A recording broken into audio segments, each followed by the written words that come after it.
அல்ஹம்துலில்லாஹ் அஸ்ஸலாத்து வஸ்ஸலாம் அலா ரசூலில்லாஹ் ரப்பனா ஜித்னா இல்மா ரப்பி இஷ்ரஹ் லி சத்ரி வயஸ்ஸிர் லி அம்ரி வஹ்லுல் உக்தத்தம் மின் லிசானி யஃப்கஹு கௌலி யா ஃபத்தாஹ். அல்ஹம்துலில்லாஹ் சும்மா அல்ஹம்துலில்லாஹ். அல்லாஹ்வுடைய மிகப்பெரிய கருணை அவனுடைய கிருபையை கொண்டு சூரா காஃப் 50வது சூரா அதில் 39வது வசனமும் நம்ம லாஸ்ட் வீக் பார்த்தோம். அதோட தொடர் இருக்கிறதுனால அதை தொடர்ந்து அதுல இருந்து 45வது வசனம் சூரா முடிகிற வரைக்கும் இன்ஷா அல்லாஹ் பார்க்கலாம். 39வது வசனம் நமக்கு சொல்லக்கூடிய விஷயம் என்ன அப்படின்னு சொல்லி பார்த்தோம்னு சொன்னா, நபியே உண்மையை அவர்கள் மறுத்து பேசுவது குறித்து நீங்க பொறுமை காப்பீங்க. உங்களை ஏத்துக்கலையா, உங்களை மறுக்கிறாங்களா, உங்களை இழிவுபடுத்துறாங்களா, பொய்ன்னு சொல்றாங்களா, பரவாயில்ல, கொஞ்சம் பொறுமையா இருங்க. அதோடு நீங்க என்ன செய்யுங்க, விக்ரு செய்யுங்க, அல்லாஹ்வை நினைவு கூறுங்க, தஸ்பீஹ் செய்யுங்க. அல்லாஹ் சொன்னானா அதுல 4 இடம் பார்த்தோமா, 4 இடத்துல நம்மள அல்லாஹ் சுப்ஹானஹு வ தஆலா தஸ்பீஹ் செய்ய சொன்னோம். அல்ஹம்துலில்லாஹ் செஞ்சோமா, நினைவு இருந்துச்சா? அல்ஹம்துலில்லாஹ் யா அல்லாஹ் நீ பரக்கத்து செய்வாயாக யா அல்லாஹ். யா அல்லாஹ் தொடர்ந்து இந்த அமலை நாங்கள் செய்துவதற்கு நீ உதவி செய்வாயாக யா அல்லாஹ். அல்ஹம்துலில்லாஹ்.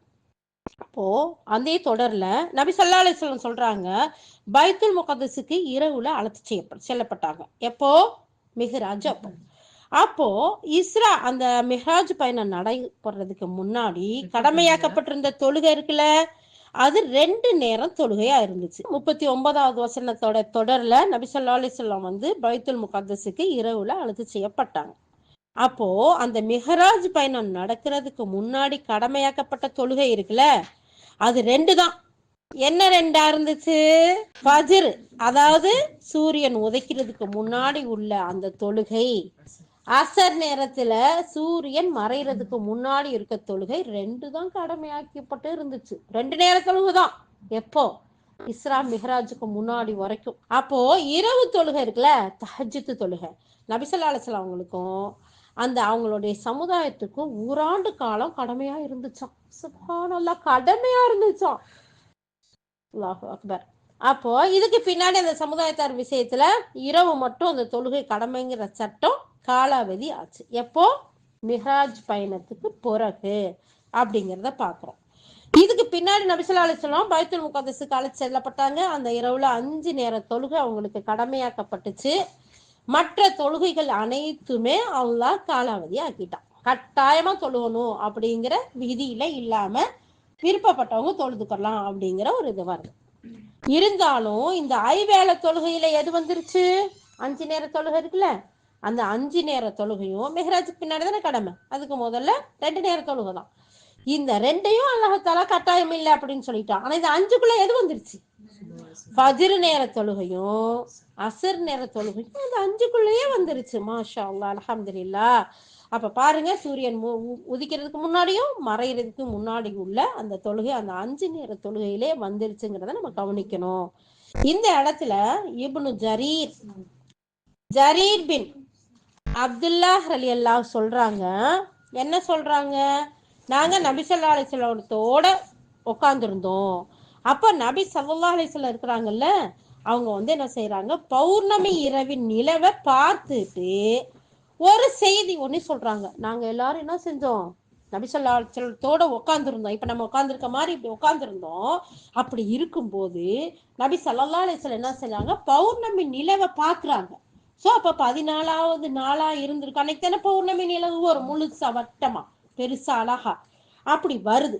அத பாக்குறாங்க. அத பார்த்துட்டு நபி ஸல்லல்லாஹு அலைஹி வஸல்லம் சொல்றாங்க, தோழர்களே இதோ பாருங்க, நிச்சயமா நீங்க உங்களுக்கு இறைவனுக்கு முன்னாடி மறுமையில நிறுத்தப்படுவீங்க இன்ஷா அல்லாஹ். 100% உண்மை. இது வந்து சும்மா வாய்ப்பேச்சு கிடையாது. அப்ப சொல்றாங்க, இது உங்களுடைய இறைவனுக்கு முன்னாடி மறுமையில நிறுத்தப்படுவீங்க. நீங்க இந்த நிலவை மேல இருந்து பாக்குறோம்ல, 14ஆம் பக்கத்து நிலவை அடிச்சு புடிச்சு இடிச்சுக்கிட்டா போய் பாக்குறோம். எவ்வளவு ரிலாக்ஸா, நிம்மதியா, எல்லாரும் தானே ஒரே நாள பாக்குறாங்க. இந்த மாதிரி அல்லாஹ்வுடைய ரசூல் சொல்லி காட்டுறாங்க, இந்த நிலவை நெரிசலின்றி நீங்க பாக்குறது மாதிரியே உங்கள் இறைவனை அப்ப பாப்பீங்க. மறுமையில எல்லாரும் அந்த ரப்புக்கு முன்னாடி நிப்பாட்டப்படுவோம். அப்ப எப்படி நம்ம இதை எப்படி கிளியரா அழகா சந்தோஷமா எந்த ஒரு இடைஞ்சலும் இல்லாம அழகா பாக்குறோம், அந்த மாதிரி மறுமையில நீங்க நிப்பாட்டப்படுவீங்க, பார்க்கவும் செய்வீங்க. அதனால நீங்க என்ன செய்யுங்க, சூரியன் உதிக்கிறதுக்கு முன்னாடி இருக்கிற ஃபஜ்ர் தொழுகை இருக்குல்ல, அதையும் சூரியன் மறைகிறதுக்கு முன்னாடி இருக்கிற அசர் தொழுகை இருக்குல்ல, அதுலயும் தூக்கம் இது மாதிரி விஷயத்துக்கு ஆட்படாம உங்களால் இயலுமானா அவ்வாறு செஞ்சு வாங்க. தொடர்ந்து அந்த ஃபஜ்ர் தொழுகையும் அசரு தொழுகையையும் தூக்கம் போட்டு அமுக்கி எக்ஸ்கியூஸ் சொல்லாம செஞ்சு வந்தீங்கண்டா உங்களுடைய இறைவனை இந்த இப்ப பாருங்க, பௌர்ணமி இரவுல பாக்குறோம்ல, இது மாதிரி பார்க்கலாம். சுப்ஹானல்லாஹ், அல்லாஹு அக்பர். நிறைய பேர் இந்த ஃபஜ்ர் தொழுகை தானே எக்ஸ்கியூஸ். வேலைக்கு போயிட்டு வந்தோமா, டயர்ட்ல தூங்கிட்டோம், குளிரா இருக்குதா அதனால தூங்கிட்டோம், தண்ணி எல்லாம் ஜில்லுன்னு இருக்கா எந்திரிக்க முடியல, டயர்டா இருந்துச்சா நைட் ரொம்ப லேட் நைட்டு படுத்தோம் அதனால தூங்கிட்டோம். வேற வேற என்னென்ன எக்ஸ்கியூஸ் சொல்லலாம், என்ன விட நீங்க நல்லா சொல்லுவீங்க. ஸோ இப்படி அசருக்கு கிச்சன் வேலை, வீட்டுக்கு விசிட்டரு, பிள்ளையே ஸ்கூல் கூப்பிட போனோம், வேலைக்கு போயிட்டேன், வேற என்ன சொல்லலாம், இன்னும் எக்ஸ்கியூஸ் எக்கச்சக்கமா சொல்லலாம். அப்ப பாருங்க, இந்த எக்ஸ்கியூஸ் எல்லாம் சொல்லாம கரெக்டா அசரையும் ஃபஜ்ரையும் தொழுது வந்தீங்களா, இந்த நிலவை பாக்குறது மாதிரி உங்களுடைய ரப்ப நாளை மறுமையில இன்ஷா அல்லாஹ் பார்க்கலாம். அப்போ இனிமேல் இது வரைக்கும் நம்ம எக்ஸ்கியூஸ் சொல்லி இருந்தாலும் இனிமேல் என்ன செய்யணும், எந்த ஒரு எக்ஸ்கியூஸும் சொல்லாம நம்ம ரப்ப நம்ம பார்க்கணுமா இன்ஷா அல்லாஹ். ஏன்னா மறுமையில ஒரு சொர்க்கவாசிக்கு சொர்க்கமே கிடைச்சிருச்சு, சொர்க்கத்து இன்பம் அத்தனை கிடைச்சிருச்சு. அப்ப அல்லாஹ் சுப்ஹானஹு வ தஆலா வந்து கேட்பானா, இன்ஷா அல்லாஹ் என்னுடைய அடியானே உனக்கு எல்லாமே கிடைச்சிருச்சு, உனக்கு என்ன குறை இருக்கு, யா அல்லாஹ் நீ எனக்கு சொர்க்கத்தை கொடுத்தியே, இதை விட வேற என்ன வேணும், இதுல என்ன குறை இருக்கு, ஒரு குறை இல்லையா அல்லாஹ், அதுக்கு மேல எக்கச்சக்கமா எல்லா இன்பமும் இருக்கு, சாப்பாடு இருக்கு, குடிப்பு இருக்கு, வேணுங்கிற இன்பங்கள் இருக்கு, எல்லாமே இருக்கு, இதுல என்ன உனக்கு தேவையான்னு கேக்குறியால, எங்களுக்கு எந்த தேவை இல்லையாலா, இல்ல உங்களுக்கு நான் உன்னை கொடுக்க போறேன், என்ன கொடுக்க போறியா அல்லாஹ், சுப்ஹானல்லாஹ், அல்லாஹு அக்பர். அப்போ கேட்கும் போது அல்லாஹ் சுப்ஹானஹு வ தஆலா என்னையே நான் உங்களுக்கு காட்ட போறேன். அந்த அல்லாஹுடைய ஜியாரத், அந்த சந்திப்பு, அந்த தரிசனம் இருக்கு பாத்தீங்களா, அப்படி சொர்க்கமும் சொர்க்கத்து இன்பமும் டோட்டலா மறந்து போயிருமா. அப்படியே அது அல்லாஹ் சுப்ஹானஹு வ தஆலாவை பார்த்துக்கிட்டே லயிச்சு போய் எல்லாத்தையும் மறந்துடுவாங்களாம். அப்போ அல்லாஹ்வுடைய தூதர் ஸல்லல்லாஹு அலைஹி வஸல்லம் என்ன சொல்றாங்க, யார் ஒருத்தர் அசரு தொழுகையும் ஃபஜ்ர் தொழுகையும் கரெக்டா தூக்கமோ எந்த ஒரு எக்ஸ்கியூஸும் இல்லாம கரெக்டா செஞ்சு வந்தீங்கன்னா, இன்ஷா அல்லாஹ் செஞ்சு வந்தோம்னா இன்ஷா அல்லாஹ் நம்மள இன்ஷா அல்லாஹ் சுப்ஹானஹு வ தஆலா மறுமையில கண்டிப்பா அவன் முன்னாடி நிப்பாட்டுவான். 16ஆம் பக்கத்து நிலவை எப்படி நம்ம சந்தோஷமா நெரிச்சல் இல்லாம அடிச்சுக்கிட்டு புடிச்சுக்கிட்டு பாருங்க, ஒரு மீட்டிங் போய் பாருங்க, ஒரு இடத்துல ஒரு லட்சக்கணக்கில் மொத்தமா கூடுங்க, என்னாச்சும் பார்க்க முடியுமா, இடிச்சு தள்ளி மிதிச்சு என்ன என்ன ஆகுமோ தெரியல, அந்த மாதிரி இருக்கு. அந்த மாதிரி எல்லாம் இல்லாம ரிலாக்ஸா உங்களுடைய ரப்ப பார்க்கலாம் இன்ஷா அல்லாஹ். அல்லாஹ்வுடைய ரசூல் நமக்கு சொல்லி கொடுத்துருக்காங்க, ஒரு அழகான விஷயத்த படிச்சீங்கன்னா கேட்டீங்கன்னா சொர்க்க விஷயங்களை பார்த்தீங்கன்னா அல்லாஹ்வுடைய வசனங்களை நீங்க பார்க்கும்போது ஓதும்போது அழகான விஷயம் வரும்போது துவா செய்யுங்க, கையேந்திருங்க அல்லாஹ்ட்ட, ரப்பே எங்களுக்கு குடியா அல்லாஹ். நரகத்தை பத்தி ஒரு செய்தியை கேட்டீங்கன்னா, எச்சரிக்கை செய்யப்பட்ட விஷயத்தை கேட்டீங்கன்னா உடனே அல்லாஹ் அதுல இருந்து காப்பாத்தி அல்லாஹ் துவா செய்யணும் இல்லையா. அப்போ அதனால அல்லாஹ் சுப்ஹானஹு வ தஆலா இந்த இடத்துல அல்லாஹ்வுடைய தூதர் மூலமா நமக்கு சொல்லி தர்றான், ஃபஜ்ரையும் அசரையும் யார் எக்ஸ்கியூஸ் சொல்லாம அழகான முறையில தொழுது வர்றாங்களோ அவங்களுக்கு மறுமையில அல்லாஹ்வின் 14ஆம் பக்கத்தின் நிலவை பார்த்தது மாதிரி பார்க்கக்கூடிய பாக்கியத்தை அல்லாஹ் கொடுப்பான் இன்ஷா அல்லாஹ். இந்த ஹதீஸோட அறிவிப்பாளர்ல ஒருத்தர் கைஸ் பின் அபி ஹாசிம் ரஹ்மத்துல்லாஹ் சொல்றாங்க, இந்த மாதிரி சொன்ன இந்த விஷயத்தெல்லாம் சொல்லிட்டு நபி தோழர் ஜரீபின் அப்துல்லா அவங்க மேலும் சூரிய உதயத்திற்கு முன்பும் அது மறைகிறதுக்கு முன்னாடியும் உம்முடைய இறைவனை போற்றி துதிப்பீராகங்கிற தொடரான இந்த வசனத்தை ஓதி காட்டுறாங்க. சுப்ஹானல்லாஹ். பாத்தீங்களா, இந்த செய்தி நூல் அஹமதுல, சஹீஹுல் புகாரி 554, 573, 4851, 4434 இத்தனை நம்பர்லயும் இந்த ஹதீஸ் பதியப்பட்டிருக்கு. போய் எடுத்து இன்னும் கொஞ்சம் நல்லா விரிவாக்கமா பார்க்கலாம்.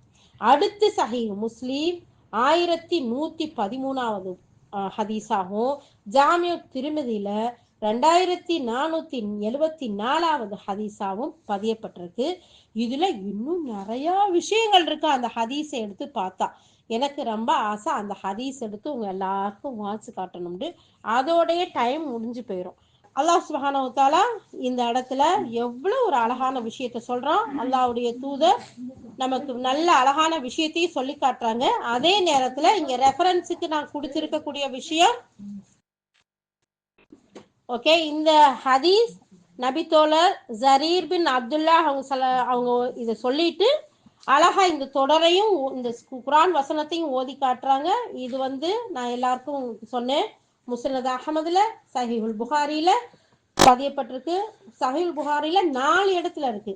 554, 573, 4851, 7434. ஓகேவா? இந்த இடத்துகள்ல எல்லாம் பதியப்பட்டிருக்கு. அது மட்டும் இல்லாம முஸ்லிம் ஷரீஃப்லயும் 1113, ஜாமிய திருமிதில 2474 இத்தனை இடத்துலையும் பதியப்பட்டிருக்கு. இன்ஷா அல்லாஹ் எடுத்து பார்க்கலாம். அல்ஹம்துலில்லாஹ். 39வது வசனம் முடிஞ்சிருச்சு. 40வது வசனம். 40வது வசனத்துல அல்லாஹ் சொல்ல அதே தொடராத்தான் சொல்றான். இரவில அவனை துதிப்பீராக, இரவுல அவனை தொழுவீராக இப்படின்னு அல்லாஹ் சுப்ஹானஹு வ தஆலா சொல்றான். இதுல சூரா காஃப்ல 40வது வசனத்துல. இதுக்கு இமாம் இப்னு கஸீர் ரஹ்மத்துல்லாஹ் இன்னொரு வசனத்தை ரெஃபரன்ஸா நமக்கு கொண்டு வந்து கொடுக்குறாங்க. என்னன்னா 17வது அத்தியாயம் சூரா பனி இஸ்ராயில்ல 79வது வசனம். நபியே, இரவில் ஒரு பகுதியில நீங்க முழிச்சு தஹஜ்ஜத் என்னும் தொழுகைய குர்ஆனை கொண்டு ஓதி நிறைவேற்றுவீராக, அது உமக்கு கூடுதல் நன்மையை கொடுக்கும். சுப்ஹானல்லாஹ். யாருக்காச்சும் கூடுதல் நன்மை வேணுமா? அதுக்கு தானே அங்க இருந்து இங்க நடந்து வர்றோம். அதுக்கு தானே எல்லா வேலையும் விட்டுட்டு இங்க வர்றோம். ஒரு 8க்கு எத்தனை நன்மை? 10 நன்மை. டெஃபினெட்லி நடந்து வந்தீங்கன்னா பாவம் கால தூரத்துல இருக்கவங்க எல்லாம் பஸ்ல வாங்க, ஒரு பிரச்சனையும் இல்லை. எவ்வளவு தூரம் நடந்து வர்றோமோ ஒரு 8க்கு 10 நன்மை அல்லாஹ் சுப்ஹானஹு வ தஆலா கொடுக்குறான். 10 பாவங்களை மன்னிக்கிறீங்களா? ஹதீஸ், சஹீஹான ஹதீஸ். 10 தரஜாக்கள் உயர்த்தப்படுது. சுப்ஹானல்லாஹ். விட்டா 2 தெரு கூட சுத்தி கூட நடந்து வரலாம் முடிஞ்சுன்னா. ஓகேவா? வாக்கிங்லாம் போறோம் தானே. இது பள்ளிக்கு வரக்கூடிய ஒரு அழகான நட. அப்போ அல்லாஹ் சுப்ஹானஹு வ தஆலா சொல்றான், யாருக்கு கூடுதல் நன்மை வேணுமோ அவங்க என்ன செய்யுங்க, இரவு நேரத்துல எந்திரிச்சு கடைசி பகுதியில அந்த ஒரு பகுதியில எந்திரிச்சு நீங்க இரவு தொழுகையை குர்ஆனை ஓதி தொழுங்க. அந்த இடத்துல நமக்கு இமாம்கள் சொல்லியிருக்காங்க, பாடமா இருக்க சூறாவா இருந்தா பாடமா பார்க்காம ஓதி தொழுங்க. பாடம் இல்லை அப்படின்னா குர்ஆனை சுன்னத்தான தொழுகுதானே, நஃபிலான உபரியான வணக்கம் தானே, பார்த்து ஓதியும் தொழுகிறதுக்கு அனுமதி கொடுத்துருக்குறாங்க. சோ அப்ப குர்ஆனை அதிகப்படியா ஓதி தொழுவுங்க. உங்களுக்கு என்ன கிடைக்கும்? கூடுதல் நன்மை கிடைக்கும். சுப்ஹானல்லாஹ். ஒரு நன்மைக்கு பெரும்பாடுபடுவாங்களா நாளைக்கு மஹ்ஷர்ல மறுமையில ஆனா அல்லாஹ் தஆலா இங்கேயே எவ்வளவு அமல் செய்யறது கொடுத்துருக்கான் பாருங்க. இன்னைக்கு நம்ம நடந்து வந்தோம்னா அங்க இருந்து நான் இங்க எத்தனை ஸ்டெப் வச்சு வந்திருப்பேன். நான் திருப்பி போகணும். எனக்கு மட்டும் இல்லை, நம்ம ஒவ்வொருத்தரும். அப்ப அத்தனை ஸ்டெப்புக்கும் 10 பாவம் மன்னிக்கப்படுது, 10 தரஜா கூட்டப்படுது, 10 நன்மை எழுதப்படுது. இங்க உட்கார்ந்து இவ்வளவு விஷயத்த கேட்கிறோம். அதுல எவ்வளவு நம்ம செயல்பட போறோம் இன்ஷா அல்லாஹ். பாருங்க, போன வாரம் தஸ்பீஹ் செய்யணும் அப்படிங்கிறத அல்லாஹ் சுப்ஹானஹு வ தஆலா நபிக்கு கட்டளையிட்டான். நபி மூலமா நமக்கு நம்ம அல்ஹம்துலில்லாஹ் செஞ்சோமா? ஃபஜ்ர்ல செஞ்சோம், அஸ்ர்ல செஞ்சோம், இரவுல முடிச்சதும் ஞாபகம் வருது. சுப்ஹானல்லாஹ், இரவுல நம்ம அல்லாஹ் சுப்ஹானஹு வ தஆலா தஸ்பீஹ் செய்ய சொன்னானே, திக்ர் செய்ய சொல்றானே. அப்ப அல்ஹம்துலில்லாஹ். சூரா ஆல இம்ரான்ல 190வது வசனம் எடுத்து பாருங்க. இன்ன ஃபீ ஹல்கிஸ் ஸமாவாதி போது. அப்ப அல்லாஹ் அக்பர். அந்த திக்ரை நம்ம செஞ்சுட்டோம். ஒவ்வொரு நேரம் தொழுகைக்கு பின்னாடி கொஞ்சம் எந்திரிச்சு கொண்டாலும் இல்ல 33 ஓது, இல்லாட்டி 10 அது உங்களுக்கு தெரியுமா? 10 தடவை சுப்ஹானல்லாஹ், 10 தடவை அல்ஹம்துலில்லாஹ், 10 தடவை அல்லாஹு அக்பர். யார் 5 நேர தொழுகையில இதை கவுண்ட் பண்ணீங்கன்னா 150 வரும். அந்த அல்லாஹ் சுப்ஹானஹு வ தஆலா இதை 1500 பெருக்கி தர்றாங்க. நைட்டு தூங்க போகையில 100 தடவை இதை கவுண்ட் பண்ணீங்கன்னா அது 1000 பெருக்கி தரானா. டெய்லி 2500 நன்மை யாருக்கு வேணும்? எனக்கு வேணும், எனக்கு வேணும், எனக்கு டெய்லி 2500 தராங்கன்னு சொன்னா இந்தியா மணிண்டாலும் ஓடிடுவோம். இங்க 2500 பவுண்டா கொடுத்தான்னு வச்சுக்கோங்க, நடுச்சாமத்துல போய் தட்டிடுவோம் இல்லையா? அப்போ டெய்லி 2500மா? அல்லாஹு அக்பர். அல்லாஹ் சுப்ஹானஹு வ தஆலா தர்றானா, அப்ப அதையாச்சும் கவுண்ட் பண்ணிடுவோம். அவசரமா போகணும்னு வச்சுக்கோங்களேன், ஏதாச்சும் ஒரு இடத்துக்கு தொழுகையை முடிச்சதும் 10 தடவை சுப்ஹானல்லாஹ், 10 தடவை அல்ஹம்துலில்லாஹ், 10 தடவை அல்லாஹ் அக்பர். அதுக்காக 33 குறைச்சிட்டு 10 மட்டும் எடுத்துடாதீங்க. அது இன்னும் கொஞ்சம் கூடுதல் நன்மை, 100 100 ஓதுறது. அப்ப பாருங்க அல்லாஹ் சுப்ஹானஹு வ தஆலா நமக்கு நன்மை எப்படிலாம் பெருக்கி தர்றான். அப்போ அல்லாஹ் சுப்ஹானஹு வ தஆலா இந்த இடத்துல சொல்லி காட்டுறான் 40வது வசனத்துல, நீங்க நபியே அந்த இரவுல எந்திரிச்சு தொழுங்க, அதுலயும் குர்ஆனை அதிகமா ஓதி தொழுங்க, அது உங்களுக்கு கூடுதல் நன்மையை கொடுக்கும் அப்படின்னு சொல்றான். அதுக்கு அடுத்து இந்த வசனத்துல, நீங்க சிரவணக்கம் செஞ்சது பின்னாடி, அதாவது சஜ்ஜா செஞ்சதுக்கு பின்னாடி அல்லாஹ்வை துதிப்பீங்களா, துதி செய்யுங்க, விக்ர் செய்யுங்கன்னு சொல்றான். இந்த இதுக்கு இப்னு அப்பாஸ் ரலியல்லாஹு சொல்றாங்க, தொழுகைக்கு பின்னாடி நம்ம தஸ்பீஹ் செய்யறோம்ல, அதத்தான் இந்த மாதிரி சொல்லப்படுது அப்படின்னு இப்னு அப்பாஸ் ரலியல்லாஹு சொன்னதா முஜாஹித் ரஹ்மத்துல்லாஹ் சொல்றாங்க. இந்த செய்தி சஹீஹுல் புகாரி, சஹீஹுல் முஸ்லிம்ல பதியப்பட்டிருக்கு. இந்த ஹதீஸ் இதுக்கு அடுத்து இன்னொரு ஹதீஸ் சொல்ல போறாங்க. அந்த ஹதீஸ் இந்த ஹதீஸுக்கு, இந்த அறிவிப்புக்கு வலுவூட்டக்கூடியதா, நமக்கு உறுதிப்படுத்தக்கூடியதா இருக்குது அப்படின்னு சொல்றாங்க. அப்போ ஒவ்வொரு தொழுகைக்கும் பின்னாடியும் நம்ம செய்யற விக்ர், தஸ்பீஹ் அல்லாஹ் விரும்புறான். அல்லாஹ் குர்ஆன்ல சொல்றான், நபியே நீங்க விக்ர் செய்யுங்க. உங்களை நிராகரிக்கிறாங்களா, பொய்ன்னு சொல்றாங்களா, போயிட்டு போறாங்க, விடுங்க. சொல்றத சொல்லிட்டு நீங்க விக்ர் செய்யுங்க. எப்போது விக்ர் செய்யுங்க? காலை மாலை தொழுதுக்கு பின்னாடி, ராத்திரியில 4 டைம்ல செய்யுங்க. அப்ப இந்த இடத்துல இன்னொரு ஹதீஸ் என்ன வருது? அபூ ஹுரைரா ரலியல்லாஹு அறிவிக்கிறாங்க, ஏழை முஹாஜிர்கள்லாம் சிலர் அல்லாஹ்வுடைய தூதர்ட்ட ஸல்லல்லாஹு அலைஹி வஸல்லம் சொல்றாங்களாம், அல்லாஹ்வுடைய தூதரே ஸல்லல்லாஹு அலைஹி வஸல்லம், செல்வ சீமான்கள்லாம் மறுமையில உயர் பதவிகளையும் நிலையான இன்பங்களையும் தட்டிட்டு போயிருவாங்களே. ஏன்னா அவங்களுக்குலாம் செல்வம் இருக்கு, சொத்து சுகம் இருக்குது, நிறைய கொடுக்குறாங்க, வாங்குறாங்க, எல்லாம் செய்யறாங்க. அப்ப அதெல்லாம் அவங்க எடுத்துட்டு போயிருவாங்களே. நபி ஸல்லல்லாஹு அலைஹி வஸல்லம் சொல்றாங்க, ஆமா, இப்ப எதுக்கு கேக்குறீங்கல. அவங்க சொல்றாங்க, ஏழையால நாங்க தொழுகிறத போன்ற அவர்களும் தொழுகிறாங்க, நாங்க நோன்பு நோக்குறது மாதிரி அவங்களும் நோன்பு நோக்குறாங்க, நாங்க தர்மம் செய்யற அளவுக்கு அவங்க தர்மம் செய்ய, ஆனா நாங்க தர்மம் செய்யற அளவுக்கு அவங்க செய்யறாங்க, அவங்க தர்மம் செய்யற அளவுக்கு நாங்க செய்ய முடியல, அப்படிங்கிற அளவுக்கு அவங்க நிறைய செய்யறாங்களே. அடிமைகளை விடுதலை செய்யறாங்க, எங்களுக்கு அதெல்லாம் செய்ய முடியல, அப்ப என்ன செய்யலாம் அப்படின்ட்டு கேட்கும்போது, அதுக்கு நபி ஸல்லல்லாஹு அலைஹி வஸல்லம் சொல்றாங்க, இதுக்கு ஈடான அவங்களுக்கு ஒண்ணு சொல்லி தரட்டா? அடிமைகள்லாம் உங்களுக்கு உரிமை விட முடியல, நிறைய செல்வத்தை செலவழிக்க முடியல, இதுக்கு ஈடான உங்களுக்கு சொல்லி தரட்டுமா? சரி சொல்லித்தாங்க அப்படின்னு சொன்னதுமே, நீங்க என்ன செய்யுங்க, இதை நான் சொல்லி கொடுக்குற விஷயத்த நீங்க செஞ்சு வந்தீங்கன்னா அவங்கள முந்திருவீங்க, உங்களை விட வேற யாரும் சிறந்தவர்களா ஆக முடியாது, உங்களை போன்ற அவங்க செஞ்சாலே தவிர உங்களை முந்த முடியாது அப்படின்னு சொல்றாங்க. நீங்க ஒவ்வொரு தொழுகைக்கு பின்னாடியும் சுப்ஹானல்லாஹ், அல்லாஹ் தூய்மையானவன், அல்ஹம்துலில்லாஹ் எல்லா புகழும் அல்லாஹுக்கே, அல்லாஹு அக்பர் அல்லாஹ் மிக பெரியவன் அப்படின்னு 33 தடவை சொல்லுங்கன்னு சொன்னாங்க. அதே மாதிரி அவங்களும் போய் சொல்லி படுறாங்க. மறுபடியும் நபி ஸல்லல்லாஹு அலைஹி வஸல்லம் இந்த ஏழை முஹாஜிர்கள் எல்லாம் சொல்றாங்க, யா ரசூலல்லாஹ் ஸல்லல்லாஹு அலைஹி வஸல்லம், செல்வ சீமான்களான எங்கள் சகோதரர்கள் நாங்க செய்யறது வர கேட்டு அவங்களும் அதை செய்யறாங்க.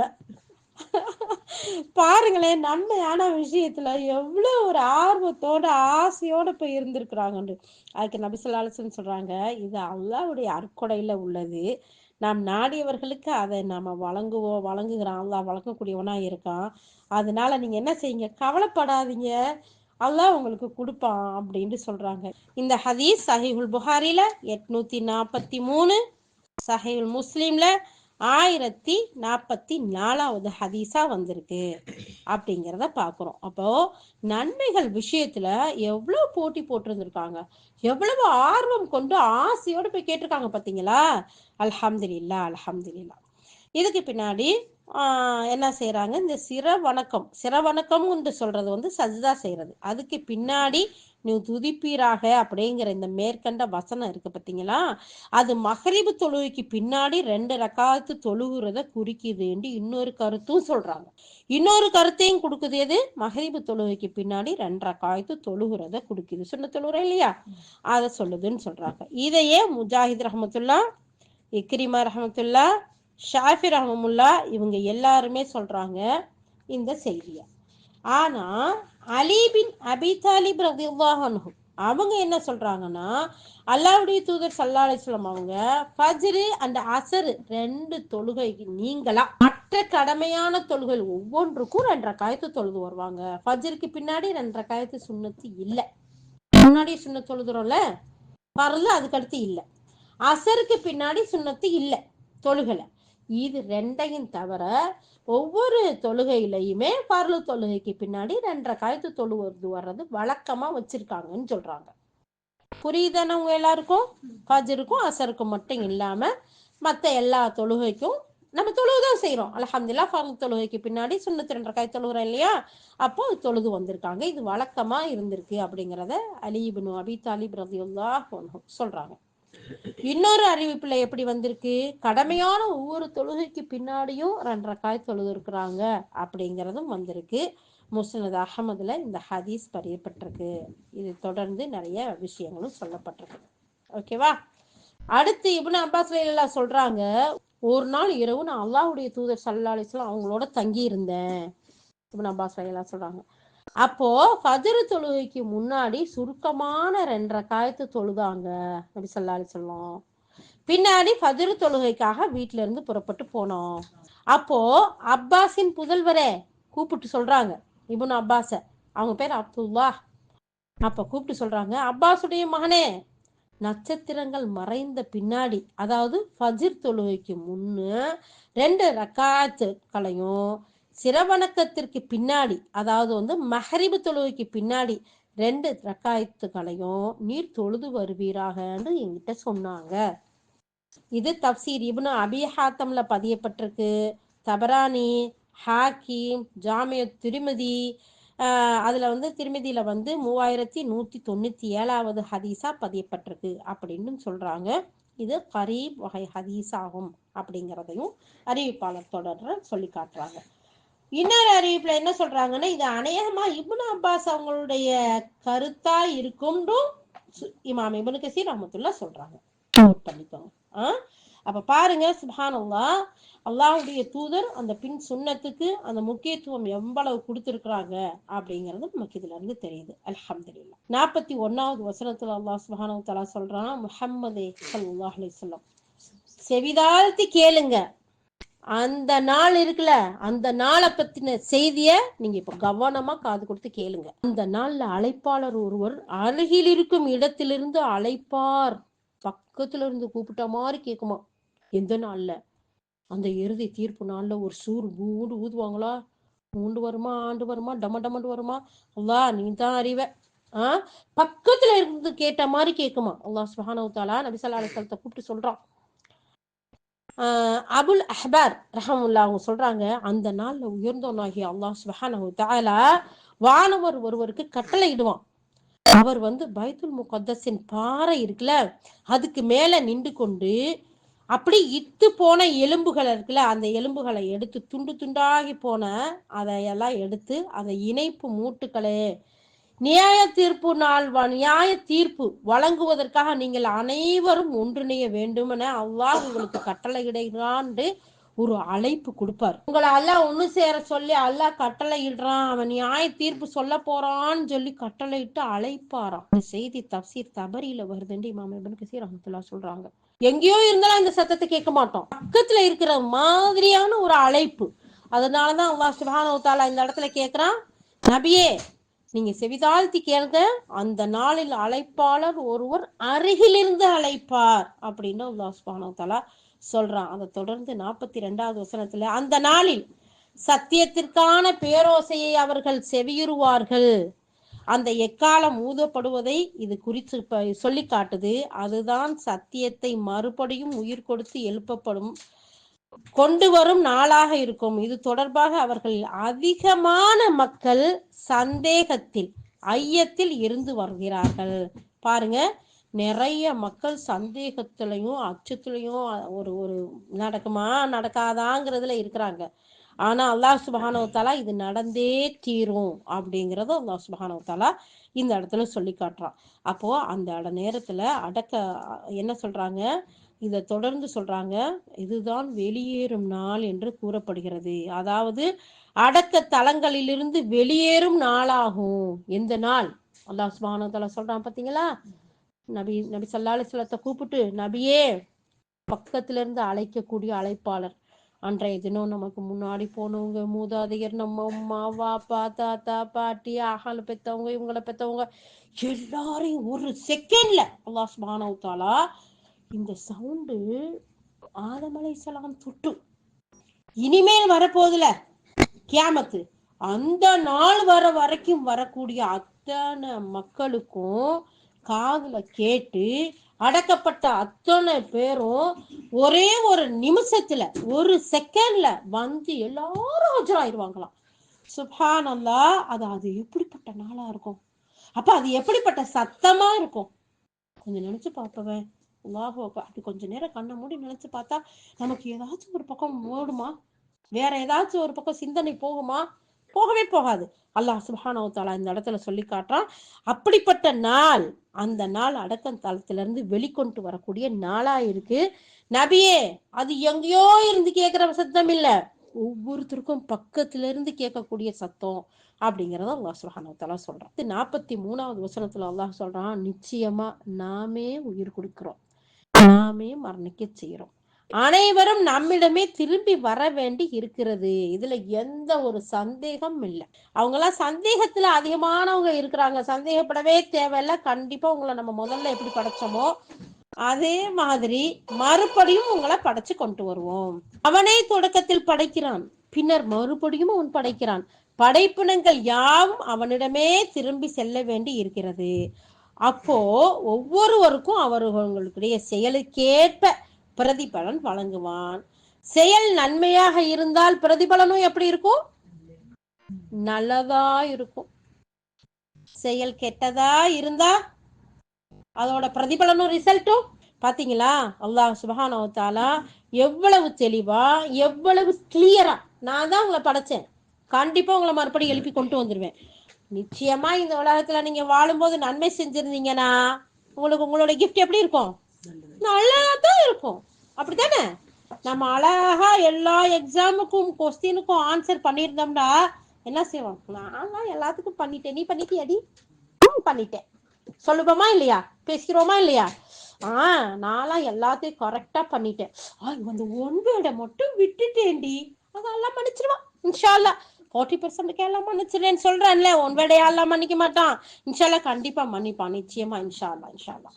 அப்போ நம்ம நற்செயல் செஞ்சா, நம்ம எக்ஸாம் எழுதிட்டு வந்து பேசுவோம்ல, பேசியிருக்கோம்ல, இதெல்லாம் நம்ம முன்னாடி அனுபவம் இல்லையா?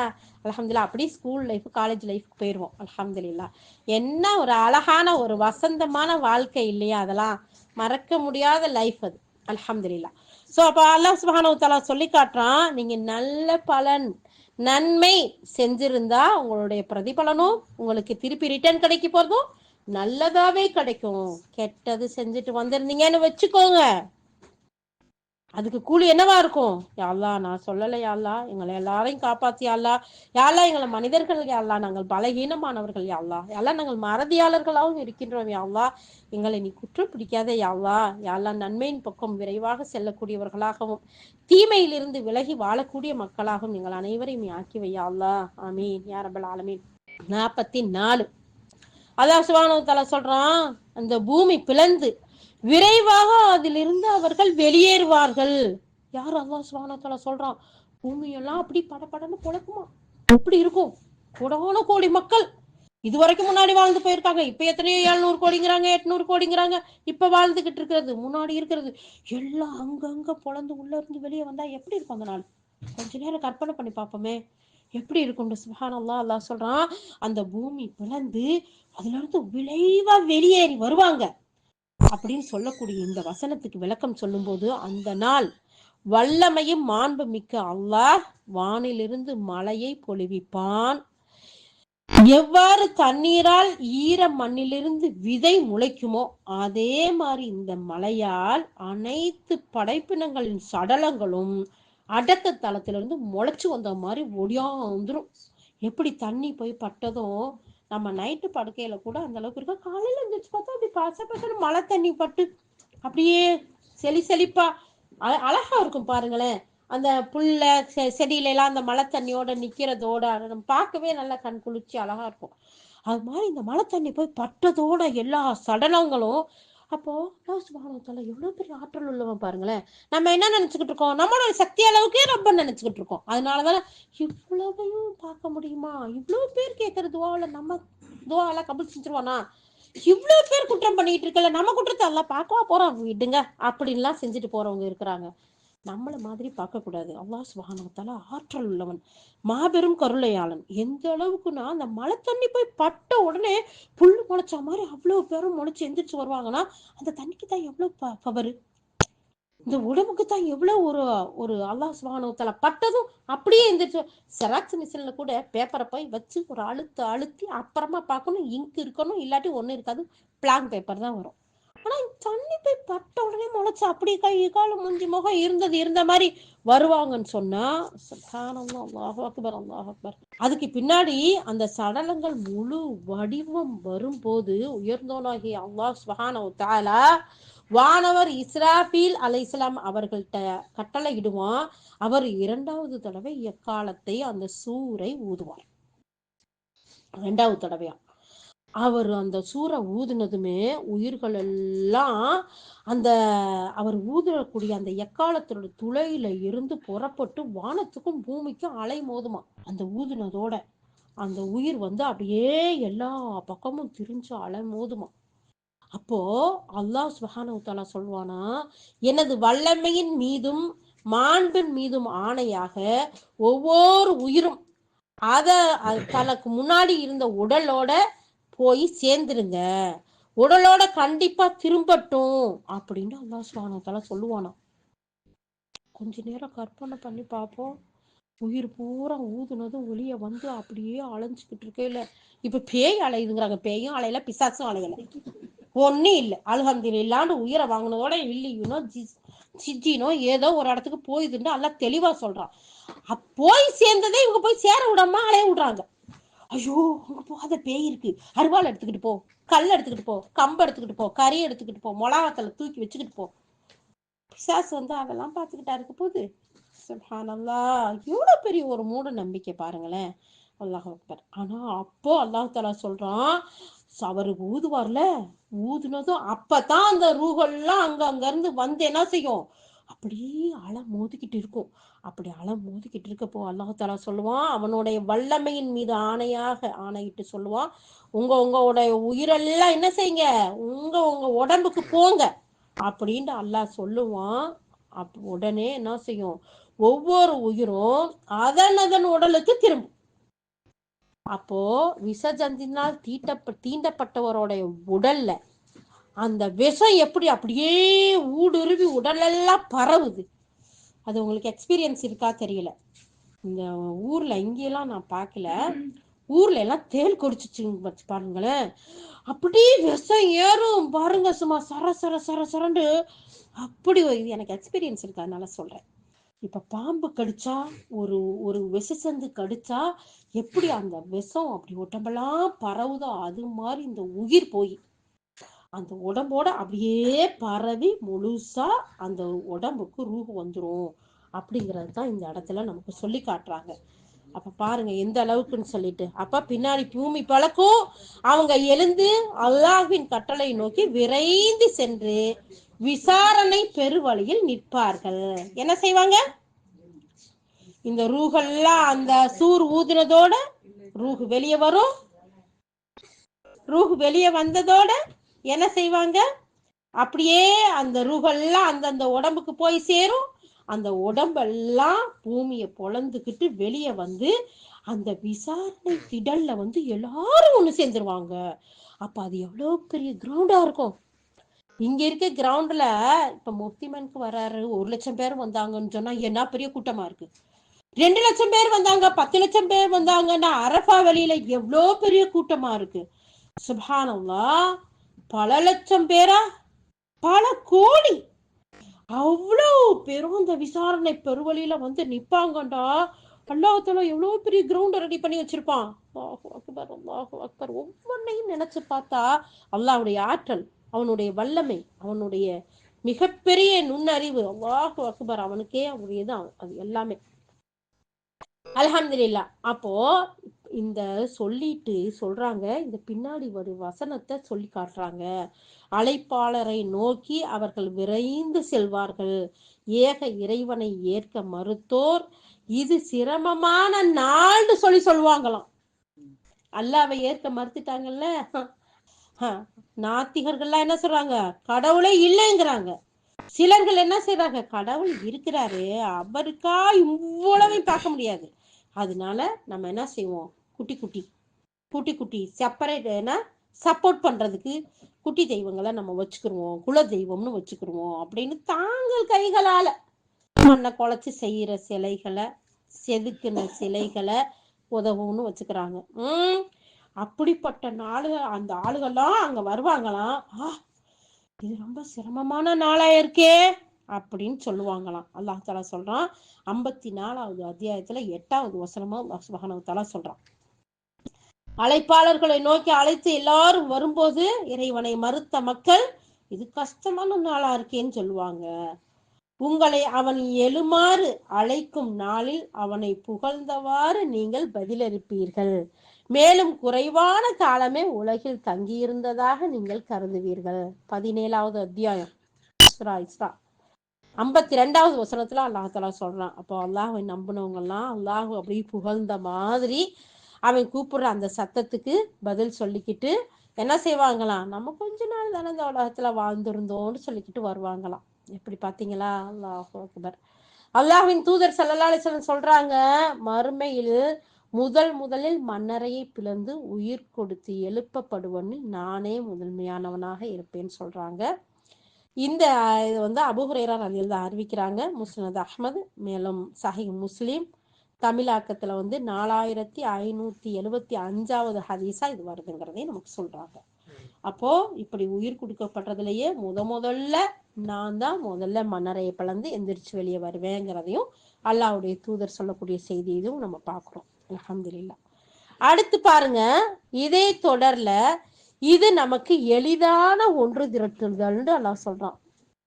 நம்ம ஒரு 10 500 பேரை 1000 பேரை கூப்பிட்டு ஒரு இடத்துல ஒண்ணு சேர்க்கணும்னு வச்சுக்கோங்களேன், எவ்வளவு கஷ்டமா இருக்கு, எவ்வளவு ஏற்பாடு பண்ண வேண்டியது இருக்கு. லட்சக்கணக்கில் கூப்பிடணும்டா, வருஷக்கணக்கில் ஏற்பாடு பண்ணணும், அதுக்காக திட்டம் போடணும். ஆனா கோடான கோடி மக்களையும் ஒண்ணு திரட்டுறது அல்லாஹ் சுப்ஹானஹு வ தஆலா சொல்றான், இது நம்ம பொறுத்த வரைக்கும் ரொம்ப எளிதான செயலு, இலகுவான மீட்பா இருக்கும் இது அப்படின்னு அல்லாஹ் சுப்ஹானஹு வ தஆலா சொல்றான். இத பத்தி சொல்லும் போது 54வது அத்தியாயம் 50வது வசனத்துல அல்லாஹ் சுப்ஹானஹு வ தஆலா சொல்லக்கூடிய வசனத்தை எடுத்து போடுறாங்க. நமது ஆணை இமை பொழுதை போன்ற ஒன்றே தவிர வேற இல்லை. என்னன்னா நம்மளுடைய கட்டளைங்கிறது இருக்குதுல்ல, மணிக்கணக்குல நாள் கணக்குல வருஷ கணக்குல திட்டமிடுதல் இல்ல. இதுக்கு எவ்வளவு நேரம் எடுச்சு அப்படின்னு கண்ணை மூடி முழிக்கிறதுக்கு பாத்தீங்களா, கண் இமைக்கும் நேரத்துல நடந்து முடிச்சிருமா. சுப்ஹானல்லாஹ். சூர் ஊதப்பட்டு உயிரெல்லாம் அலமோதி பூமியெல்லாம் வெடிச்சு அதுக்குள்ள போய் நான் சொல்றதுக்கே டைம் எடுக்குதா இல்லையா, இது எல்லாம் அந்த செகண்ட்ல கண் இமைக்கும் நேரத்துல நடந்துரும்னா அல்லாஹு அக்பர் அல்லாஹு அக்பர், எவ்வளவு பெரிய வல்லமையானவன் நம்முடைய ரப்பு. சுப்ஹானல்லாஹ். அடுத்து அல்லாஹ் தஆலா சொல்றான், மனிதர்களாகிய உங்களை படைத்ததுக்கு பின்னாடி மீண்டும் உங்களுக்கு உயிர் கொடுத்து எழுப்புவது அல்லாஹ்வை பொறுத்து ஒரே ஒரு உயிரை படைத்து உயிர் கொடுத்து எழுப்புவதை போன்றதாகும். நிச்சயமாக அல்லாஹ் கேட்கக்கூடியவன், செவியுறக்கூடியவன், உற்று நோக்கக்கூடியவனா இருக்கிறான். 31வது அத்தியாயத்துல 28வது வசனம். ஒரு படைப்பை படைக்கிறதுக்கு என்ன, அதுதான் இவ்வளவு கோடி மக்களுக்கும், எனக்கு அதை விட எல்லாம் டைமே எடுக்காது அப்படிங்கிறத அல்லாஹ் சுப்ஹானஹு வ தஆலா சொல்லி காட்டுறான். கடைசியா 45வது வசனம் அல்லாஹ் சுப்ஹானஹு வ தஆலா சொல்றான், அவர்கள் பேசுவதை நாங்க நன்கு அறியக்கூடியவனா இருக்கோம். அல்லாஹ் சுப்ஹானஹு வ தஆலா நபியை பார்த்து சொல்றான், நபியே, இந்த இணை வைப்பாளர்கள் உம்மிடம் என்ன சொல்கிறார்கள் என்பதை நாங்கள் நம்மளுடைய அறிவு இருக்கு, அதை சுற்றி வளைத்து இருக்கிறது, ஒருபோதும் நீ பீதி அடைய வேண்டாம். அவங்க பேசுறாங்களே இப்படி பேசுறாங்களேன்னு சொல்லிட்டு நீங்க கஷ்டப்படாதீங்க, கவலைப்படாதீங்க, பீதி அடையாதீங்க அப்படின்னு அல்லாஹ் சொல்லிட்டு இந்த இடத்துல இமாம் இப்னு கஸீர் ரஹ்மத்துல்லாஹ் இன்னொரு வசனத்தை ரெஃபரன்ஸ் கொடுக்குறாங்க. நபியே, உம்மை குறித்து அவர்கள் பேசுகின்ற பேச்சால் உமது நெஞ்சம் இறுக்கம் அடைகிறது என்கிறத உறுதியாக நம்ம அறிவோம். அப்படி இறுக்கம் அடைய வேணாம், ரிலாக்ஸ் ஆயிருங்க, நிம்மதியா இருங்க. அப்ப அவங்களுக்கு நபிசல்லா நெஞ்சு இருகணும்னு சொன்னா எவ்வளவு வேதனையா இருந்திருக்கும். எவ்வளவு வேதனைப்பட்டிருந்தா நம்ம நெஞ்சு இருக்கும். அப்பதானே நமக்கு ஏதாச்சும் ஒரு கஷ்டம், சிரமம், துக்கம் அப்படி வரையிலதான் ரொம்ப கவலைப்பட்டு அந்த மாதிரியான ஒரு ஃபீலிங் வரும். அப்ப எந்த அளவுக்கு அவங்கள பேசி இருந்தா அவங்க அவ்வளவு கஷ்டப்பட்டிருப்பாங்க. அல்லாஹ் சுப்ஹானஹு வ தஆலா சொல்லி காட்டுற அளவுக்கு, நபியே, அவங்க பேசுற பேச்செல்லாம் கேட்டு உங்களுடைய நெஞ்சு இருக்க அடைகிறதை நாம் அறிவோம், நீங்க பீதி அடையாதீங்க, நீங்க நிம்மதியா இருங்க அப்படிங்கறத சொல்றான். இதே தொடர்ல, நபியே, நீங்க அவர்களை கட்டாயப்படுத்துவர்கள் அல்ல, அவங்கள கட்டாயப்படுத்தாதீங்க. நபியே, நீர் ஏக இறைவனை ஏற்க மறுக்கும் இவர்களை நல்ல வழிக்கு வருமாறு நிந்திப்பவர் அல்ல. அது உமக்கு இடப்பட்ட கட்டளைகளில் ஒன்றும் இல்லை. அல்லாஹ் ஒருவன், அவனுக்கு இணை இல்லை. அவனை தவிர யாரையும் வணங்காதீங்க, அவனை தவிர யார்ட்டையும் உதவி தேடாதீங்கிற விஷயத்த சொல்லிருங்க அழகா எல்லாருக்கும். கேட்கலையா, அலட்சியம் பண்றாங்களா, பொய்ன்னு சொல்றாங்களா, நிராகரிக்கிறாங்களா, பொறுமை காத்துருங்க. அடுத்து தஸ்பீஹ் செய்யுங்க. அதுக்கடுத்து கவலைப்படாதீங்க, வேதனைப்படாதீங்க, ரிலாக்ஸா இருங்க. ஸோ இந்த விஷயத்துக்கு சொல்லிட்டு முஜாஹித் ரஹமத்துல்லா, வஹாக் ரஹமத்துல்லா இவங்கெல்லாம் இதுல என்ன சொல்றாங்கன்னா, நபியே, நீர் அவர்கள் மீது அடக்குமுறை செய்யாதீர்கள் அப்படிங்கிற ஒரு பொருளும் இதுக்கு இருக்கு. இருப்பினும் முந்தைய பொருளே இதுக்கு மிக ஏற்றமானது. அதாவது நீங்க கவலைப்படாதீங்க, சொல்லிருங்க அப்படிங்கிறத இதுக்கு ஏற்றமான ஒரு பொருளா இருக்குங்கிறதையும் சொல்றாங்க. முஜாஹித் ரஹமத்துல்லா, வஹாக் ரஹமத்துல்லா சொல்றாங்க, அல்லாஹ்வின் கருத்தாக இது இருந்தால் நீர் அவர்கள் மீது அடக்குமுறை செய்பவராக இருக்க வேண்டாம் அப்படிங்கக்கூடிய அந்த சொல்றதுல அதுக்கு சொல்லும் போது, நபியே, நீர் அவர்களை கட்டாயப்படுத்துவர் அல்ல, விட்டுருங்க, சொல்லுங்க. அதுக்கு மேல அவங்க நம்பிக்கை கொள்ளலையா, நீங்க அவர்களை நம்பிக்கை கொள்மாறு வற்புறுத்துபவர் அல்ல, மாறாக நீங்கள் எடுத்துரைப்பவர் மட்டுமே அப்படிங்கறதுதான். அதனாலதான் என்ன செய்ய முடியாது, இந்த இஸ்லாத்துல கட்டாயம் இருக்குதா. சூரா பக்ரால ஆயத்துல் குர்ஷிக்கு அடுத்த அந்த வசனத்தை எடுத்து பாருங்களேன். லா இக்ராஹ ஃபித்தீன், இந்த மார்க்கத்துல கட்டாயமே இல்லை. நல்லா விளங்கி புரிஞ்சு தெரிஞ்சு சிந்திச்சு அப்புறமா வாங்க. வாளால பரப்பப்பட்ட மார்க்கமா. அல்லாஹ் சுப்ஹானஹு வ தஆலா சிந்திச்சு வாங்கப்பா. அவங்க உள்ளத்துல என்ன பூட்டா போட்டிருக்கு, இந்த குரானை எடுங்க, படிங்க, படிச்சு பாருங்க, சிந்திச்சு பாருங்க, ஆய்வு செய்யுங்க, அப்புறமா நீங்க வாங்க. இந்த மார்க்கத்துல நிர்பந்தமே இல்லைங்கிறத அல்லாஹ் தஆலா சொல்றான். ஸோ அப்ப இந்த இடத்துல நமக்கு நிறைய விஷயங்களை என்ன சொல்றாங்கன்னா, இந்த இடத்துல இறை தூதருக்கு சொல்லக்கூடிய செய்தி, நீங்க இந்த மக்களுக்கு எடுத்து சொல்லுங்க, கட்டாயப்படுத்தாதீங்க, தேவையில்லை அப்படின்னு சொல்றோம். அதுக்கு அடுத்து அதே தொடர்ல, எனது எச்சரிக்கையை அஞ்சுபவருக்கு இந்த குர்ஆன் மூலம் அறிவுரை கூறுங்க. இந்த குர்ஆனை கொண்டு என்ன செய்யுங்க, அறிவுரை சொல்லுங்க, கட்டாயப்படுத்த வேண்டிய தேவையில்லை. அல்லாஹ் இப்படி எச்சரிக்கை செய்யறான், அல்லாஹ் தாலா இப்படி சுப செய்தியை சொல்றான், அல்லாஹ் நாளை மறுமையில உங்களை எல்லாரையும் ஒண்ணு சேர்ப்பான், நம்ம எல்லாரையும் ஒண்ணு சேர்ப்பான், அவனை நல்லவர்களா இருந்தா பௌர்ணமி நிலவை பார்த்த மாதிரி பார்ப்போம் இல்லையா, யாருக்கு கூடுதல் நன்மை வேணுமோ நீங்க இரவுல எந்திரிச்சு தொழுவுங்க, இப்படி அல்லாஹ் தாலா சொல்லக்கூடிய செய்தியெல்லாம் அழகான முறையில எடுத்து சொல்லுங்க, எச்சரிக்கை செய்யுங்க. ஆனா நிர்பந்தம் இல்லை. அதனால எச்சரிக்கை செய்பவருக்கு இந்த குர்ஆனின் மூலம் அறிவுரை சொல்லுங்க. நபியே, நீர் உம்முடைய இறைவனின் தூது செய்தியை எடுத்துரைப்பீராக. யார் அல்லாஹையும் அவனுடைய எச்சரிக்கையும் அஞ்சுவார்களோ அவர்கள் மட்டுமே இதன் மூலம் படிப்பினை பெறுவார்கள். நிச்சயமா இல்லையா. எவ்வளவு பேர் பாருங்க, குர்ஆனை படிச்சா புரியவே மாட்டேங்குதுமா, குர்ஆனை படிச்சா தூக்கமா வருதுமா. யாருக்காச்சும் தூக்கம் வரலையா, குர்ஆன் எடுத்து படிங்க, தூக்கம் வந்துடும். எப்படி படிக்கிறாங்களோ தெரியல, அல்லாஹ் பாதுகாக்கணும். நிறைய பேரு ஸ்லீப்பிங் பில்ஸ் மாதிரி குர்ஆன் எடுத்து ஓதுங்க, படிங்க, தூக்கம் வந்துருமா. உண்மையிலே சிந்திச்சு பார்த்தா தூக்கம் போயிரும். அதுல இருக்கக்கூடிய சட்ட திட்டங்களும் அதுல இருக்கக்கூடிய சட்டங்களை பேணி ஓதுறதும் அதனுடைய ஒவ்வொரு தாக்கமும் ஒவ்வொரு வசனமும் சொல்லக்கூடிய கருத்துக்களையும் சிந்திச்சு பார்த்தா தூக்கமே போயிரும். அப்ப அல்லாஹ் சுப்ஹானஹு வ தஆலா சொல்றான், யார் அல்லாஹ்வை அஞ்சுறாங்களோ அவங்களுக்கு தான் இது படிப்பினை கொடுக்கும், அவங்களுக்கு தான் இது வழிகாட்டும், மற்றவங்களுக்கு இல்ல. மற்ற வசனங்கள்ல அல்லாஹ் தஆலா சொல்லி காட்டுறான், நபியே, அதாவது 13வது அத்தியாயத்துல 40வது வசனத்துல, நபியே, நீங்கள் எடுத்து சொல்வது உங்களது பொறுப்பு, விசாரணை செய்வது நமது பொறுப்பு. சொன்னாங்கல்ல, எல்லாரும் போய் தாவா சென்டர்ல அப்படியே சாஞ்சுக்கிட்டு உட்காந்து எல்லாரும் கேட்டீங்கல்ல, சொகமா கேட்டீங்கல்ல, ஹீட்டர்லாம் ஓடிச்சுல, செஞ்சீங்களா? டைமுக்கு வந்துட்டீங்களா? எல்லாத்தையும் கேட்டீங்களா? உங்களால முடிஞ்சதை செஞ்சீங்களா?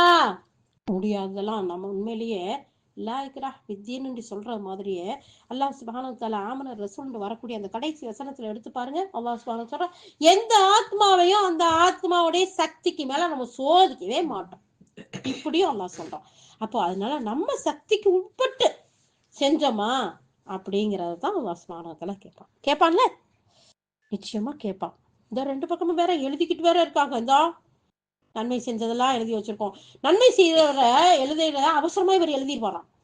இந்த தீமை செய்யறவர் எழுத போனா இவர் வெயிட் பண்ணு வேறு ஒரு சில அறிஞர்கள் சொல்றாங்க 16 மணி நேரம் கூட வெயிட் பண்ண சொல்வாராம். நான் அது அத்தன்டிக்கான ஹதீஸான்னு ஆய்வு பண்ணல.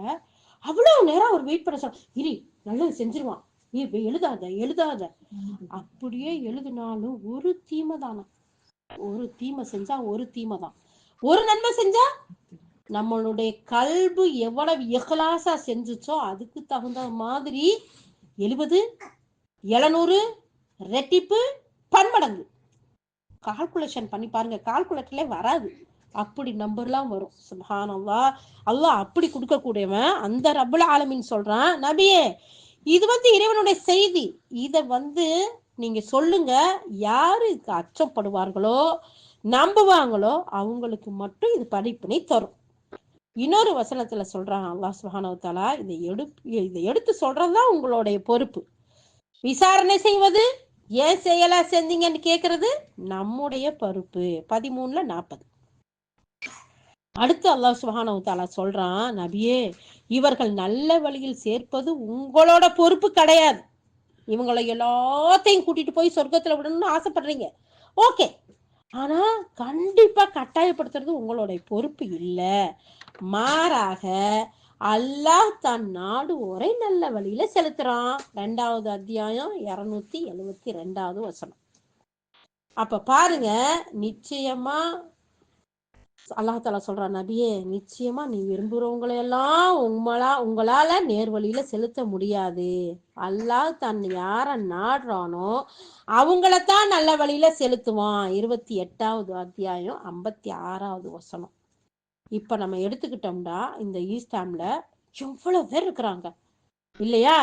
வராதவங்க எல்லாம் கெட்டவங்கன்னு நான் சொல்றேன்ட்டு யாரும் தப்பா நினைச்சிடக்கூடாது. பாவம், அவங்க அல்ஹம்துலில்லாஹ் ஒரு அப்பாயின்மெண்ட்டுக்கு போயிருக்கலாம், இல்ல வீட்டுல இருந்து இபாதத் செய்யலாம், இதை விட பெஸ்டான வேலைகள் செய்யலாம், இல்லையா? அதனால யாரை குறை செய்யறேன்னு நேட்டிவா யாரும் எடுத்துடாதீங்க. நல்ல விஷயமா நான் நல்ல விஷயத்த நினைச்சுதான் சொல்றேன். இவ்வளவு பேர் இருக்க அல்லாஹ் செலக்ட் பண்ணிருக்கான் பாத்தீங்களா? அல்ஹம்துலில்லாஹ் அவனுடைய பள்ளியில, அவனுடைய இல்லத்துல ஒன்று கூட்டி அவனுடைய வார்த்தைகளை பேசுறதுக்கு. சுப்ஹானல்லாஹ், அல்ஹம்துலில்லாஹ் எவ்வளவு பெரிய அல்லாஹ் தஆலா செலக்ட் பண்ணிருக்கான் பாருங்க. அப்ப அல்லாஹ் தஆலா யாருக்கு நாடுறானோ சொல்லி காட்டுறான் பாருங்களேன். எவ்வளவு பெரிய சுப செய்தியா நமக்கு இருக்கு, எவ்வளவு சந்தோஷமா இருக்கு. அல்ஹம்துலில்லாஹ். அப்போ நபியே நீங்க விரும்புறவங்களை எல்லாம் நேர்வழிக்கெல்லாம் கொண்டு வர முடியாது, அல்லாஹ் யார நாடுறானோ அவங்களுக்கு தான். இதனால அல்லாஹ் சுப்ஹானஹு வ தஆலா அடுத்ததுல சொல்லி காட்டுறான், நபியே நீ அவர்களை கட்டாயப்படுத்துவங்க இல்ல. நமது எச்சரிக்கைய அஞ்சுபவருக்கு இந்த குர்ஆன் அறிவுரையா இருக்கு அப்படின்னு அல்லாஹ் தஆலா சொல்றான். இதுக்கு கத்தாதா ரஹ்மத்துல்லாஹ் சொல்றாங்க, நன்மையாளனே கருணையாளனே உனது எச்சரிக்கையை அஞ்சுகின்ற உனது வாக்குறுதியை ஆசையோடு எதிர்பார்க்கிற மக்களுள் எங்களையும் சேர்ப்பாயாக. கத்தாதா ரஹ்மத்துல்லாஹ் தப்சீர் எழுதுறதோட மிகப்பெரிய விரிவுரையாளர், ஆசிரியர். அவங்க இந்த வசனத்தை எல்லாம் கேட்டுட்டு அல்லாஹ் சுப்ஹானஹு வ தஆலா சொல்றான் பாத்தீங்களா, நபியே நீங்க இவங்களை கட்டாயப்படுத்துறவங்க இல்ல, எச்சரிக்கை செய்யறவங்க மட்டும்தான். இந்த குர்ஆன் மூலம் யாருக்கு அறிவுரையா அல்லாஹ் நாடுறானோ அவங்களுக்கு தான் அறிவுரை பெறுவாங்க, அவங்கதான் நேர்வழிப்படுவாங்க, அவங்கதான் நன்மை செய்வாங்க, அவங்கதான் இதை ஏத்துக்கிடுவாங்க, அவங்கதான் அதன்படி நடப்பாங்க, இல்லையா? அப்படின்ட்டு இந்த வசனத்தை கேட்டதும் கத்தாதா ரஹ்மத்துல்லாஹ் எப்படி துவா செய்றாங்க, நன்மையாளனே கருணையாளனே உனது எச்சரிக்கையை அஞ்சுகின்ற உனது வாக்குறுதிய ஆசையோடு எதிர்பார்க்கிற மக்கள்ல எங்கள் அனைவரையும் சேர்த்து வைப்பாயாக. ஆமீன் யா ரப்பல் ஆலமீன். அப்ப பாத்தீங்களா, ஒவ்வொரு நேரத்திலையும் அல்லாஹ்வுடைய ரசூல் துவா செஞ்சிருக்கிறாங்க. அல்லாஹ்வுடைய ரசூலை இப்ப அழகான முறையில பின்பற்றி வந்த உத்தம தூதர்கள், சஹாபாக்கள், நம்முடைய முன்னோர்கள், ஆசிரியர்கள் ஒவ்வொருத்தரும் என்ன செஞ்சிருக்காங்க, அல்லாஹ்விடத்துல துவா செய்யக்கூடியவர்களா இருந்திருக்கிறாங்க. அல்ஹம்துலில்லாஹ், அல்ஹம்துலில்லாஹ். சூரா காஃப் அத்தியாயம் இதோட நிறைவு பெறுகிறது. அல்ஹம்துலில்லாஹ். கேட்டதன்படி அமல் செய்யக்கூடியவர்களாக யா அல்லாஹ் எங்கள் அனைவரையும் ஆக்கி அருள்வாயாக. யா அல்லாஹ் நாங்கள் செய்யக்கூடிய அமலை தொடர்ந்தேர்ச்சியாக செய்யக்கூடிய மக்களாக எங்கள் அனைவரையும் ஆக்குவாயாக. யா அல்லாஹ் கேட்ட ஒரு செய்திகளை பிற மக்களுக்கு எடுத்து சொல்லக்கூடிய மக்களாகவும் எங்கள் அனைவரையும் ஆக்கி எங்கள் அனைவரையும் உனக்கு பொருத்தமான மக்களாக, தொடர்ந்து பள்ளியோடு தொடர்புள்ள மக்களாக, அழகான முறையில் அமல் செய்யக்கூடிய மக்களாக, உன்னுடைய இந்த அறிவுரையை ஏற்று இறுதி மூச்சு வரை சாலிஹான நல்லோர்களுடன் சேர்ந்து நாங்க வாழ்ந்து மரணித்து எழுப்பக்கூடிய மக்களின் கூட்டத்தில் எங்கள் அனைவரையும் சேர்த்து வைப்பாயாக. வாஹிர் தஅவானா அல்ஹம்துலில்லாஹி ரப்பில் ஆலமீன். சுப்ஹானல்லாஹி வ பிஹம்திஹி சுப்ஹானக அல்லாஹும்ம வ பிஹம்திக நஷ்ஹது அன் லா இலாஹ இல்லா அன்த நஸ்தக்ஃபிருக வ நத்தூபு இலைக். சுப்ஹான ரப்பிக ரப்பில் இஸ்ஸத்தி அம்மா யசிஃபூன் வஸ்ஸலாமுன் அலல் முர்ஸலீன் வல்ஹம்துலில்லாஹி ரப்பில் ஆலமீன். அஸ்ஸலாமு அலைக்கும் வரஹ்மத்துல்லாஹி வ பரகாத்துஹு.